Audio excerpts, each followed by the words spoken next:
I have got to admit, I've never seen Joy Behar shut down like this, and maybe neither have you. When Tulsi Gabbard had enough of being smeared and vilified on The View, she made sure to give us one of the most satisfying takedowns we've ever seen. But I think there was something that stood out to me this time, and that was Joy Behar doubling down on her smears even after being called out by Tulsi live on air. There's obviously a backdrop to this, so we need to explore. Let's watch this clip before we dive into it. I want to start with something that I think is also important about facts, because recently on your show here... I was just going to get to that. Good. Helping you out. You want me to ask you the question? No, look, some of you have accused me of being a traitor to my country, a Russian asset, a Trojan horse, or a useful idiot, I think was the term that you used. Which basically means that I'm naive or lack intelligence to know what's going on. They use that. I want to let your viewers know exactly who I am. All right. Set the record straight. I am a patriot.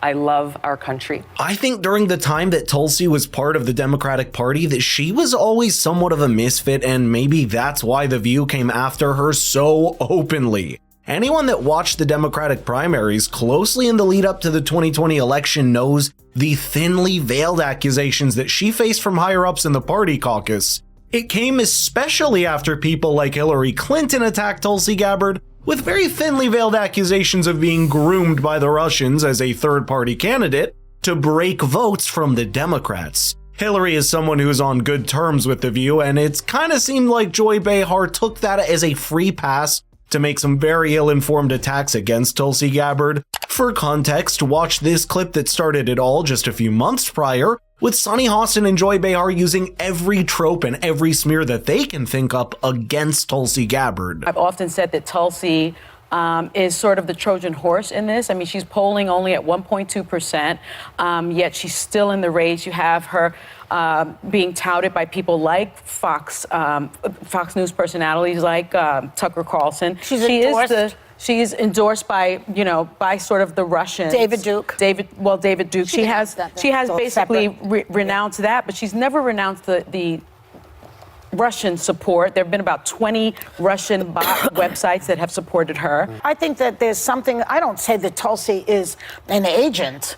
I just think that she could be a useful idiot the way Trump is a useful idiot to the Russians. It is hard to imagine taking remarks like that lightly, and with the grace that Tulsi Gabbard displayed in her response, but there was actually something deeper going on with how she fit into the larger Democratic circle. Everything from her more isolationist stance on foreign policy to a relatively more conservative social worldview, Tulsi Gabbard had been a misfit that was constantly accused of just being a foreign plant. And they weren't even smart or well thought out accusations, because listen to what you just heard Sunny say. They're about Tulsi that, quote, she's polling at 1-2% and she's still in the race. I have yet to know what point Sunny was trying to make with that remark, so what is she polled a lower number? And what does she think that implies?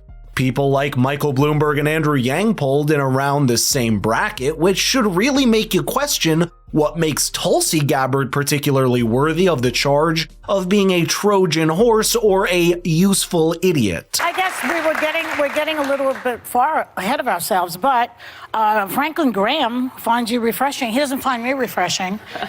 Richard Spencer, the white nationalist leader, says he could vote for you. Joy, this is why you're on Tucker Carlson at least 10 times. Why don't you go on Chris Wallace's show? This is why I'm here, because you and other people continue to spread these innuendos that have nothing to do with who I am. Well, Hillary Clinton started it, and then you shot back at her, boy.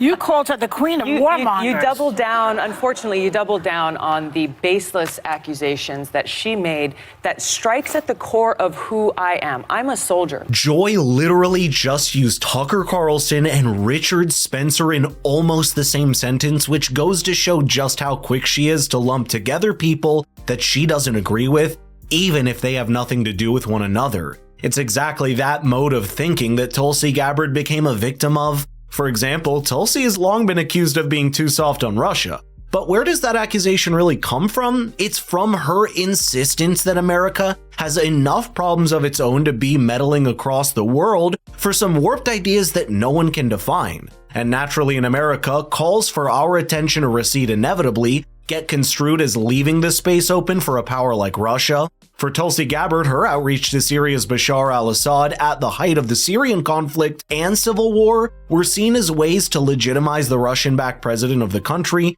and even right now, almost 8 years later, Tulsi Gabbard is vocally questioning why America needs to be so involved in the Ukraine conflict, thousands of miles away in Eastern Europe. Now here's something you are not going to hear on the mainstream media. What you do hear is warmongers arguing that we must protect Ukraine because it is a quote-unquote democracy. But they're lying. Ukraine isn't actually a democracy.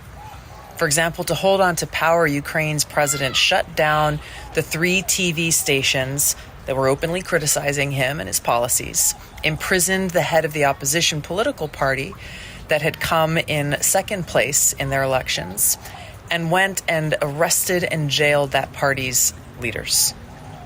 This is exactly what Putin has been accused of doing.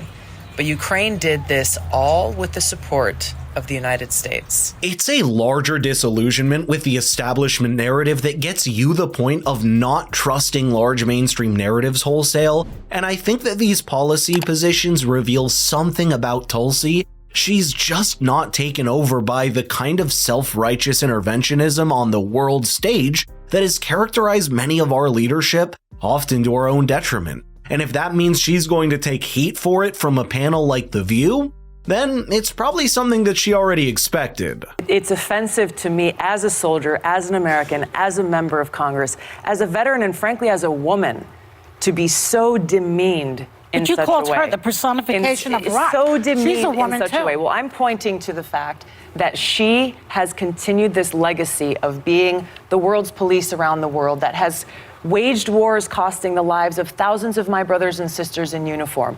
I'm speaking out against that, and What's to your evidence change to that? to change. Well, Are you serious? Let's hear it. Are you serious? Let's hear it. I served in the war Not in you, Iraq. her. You're saying that she's exactly. she's a I warmonger. served How do in you the come war up with in that? Iraq Yeah. that she championed. She championed a regime change war in Did you not believe Libya. in that war?